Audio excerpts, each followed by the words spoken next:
Welcome back, students. This is your Sujit sir, and I hope all of you are safe and sound at home.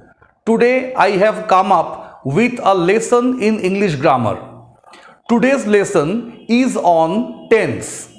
Now, as we all know, tense is one of the most important sections in English grammar.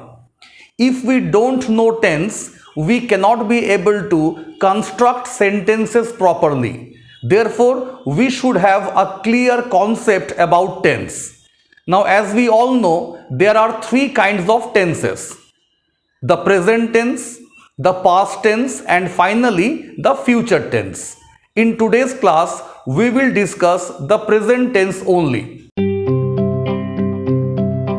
The first tense that we have is the present tense. Now, what do we mean by the present tense? An action that takes place in the present time or something that refers to the present time may be called the present tense. So, any kind of action, any kind of work that is taking place in the present time may be called the present tense. Look at this picture. A boy and a girl are going to school. It seems as if they do this almost every day. So, such a piece of work or such an action may be called the action in the present tense. Now, present tense may be classified into four more forms. The first form of present tense is the simple present tense. Now, what do we understand by the simple present tense?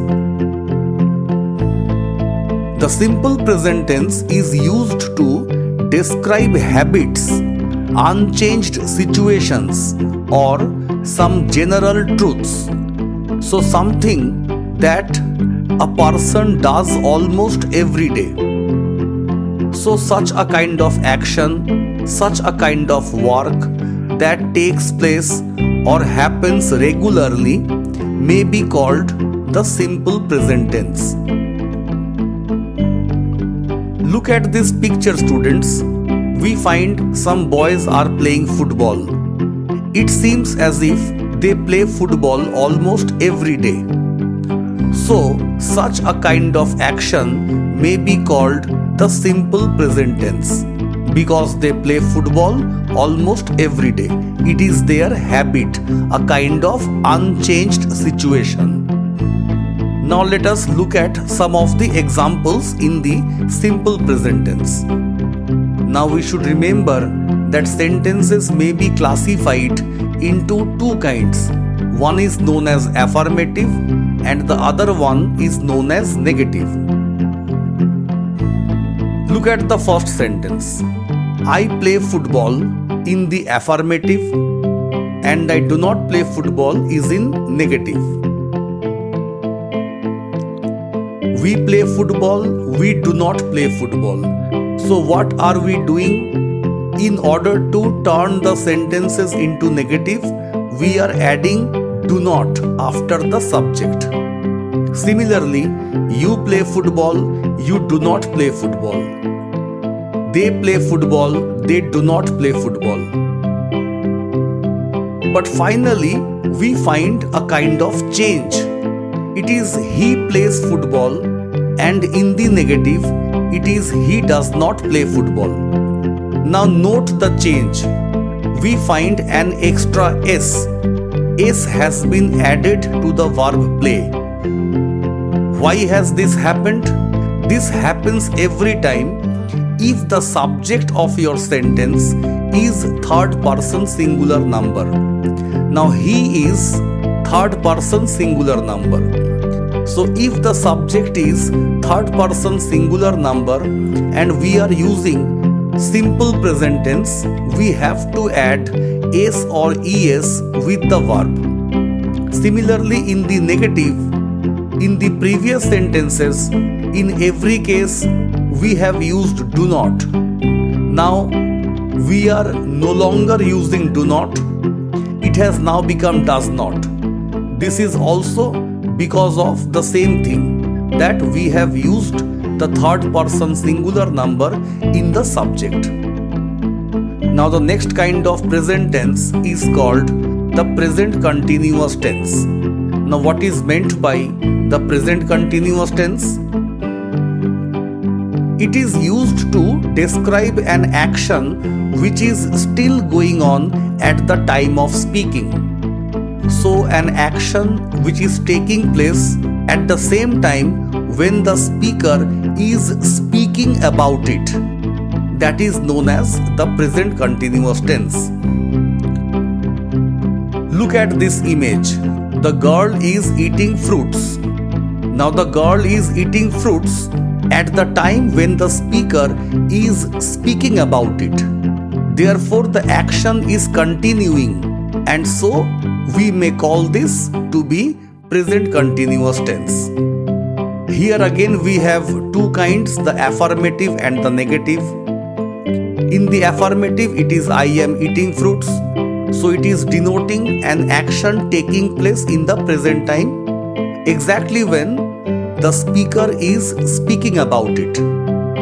And in order to make it negative, only not should be added with the auxiliary verb. We are eating fruits, we are not eating fruits. You are eating fruits, you are not eating fruits. He is eating fruits, he is not eating fruits. And finally, they are eating fruits, they are not eating fruits. Now let us have a look at the third form of present tense. The third form of present tense is called present perfect tense. Now what is meant by the present perfect tense? It is used to describe an action completed in the past but linked with the present, or whose effect continues in the present. So a piece of work or an action that has taken place in the past and we can still feel its effect.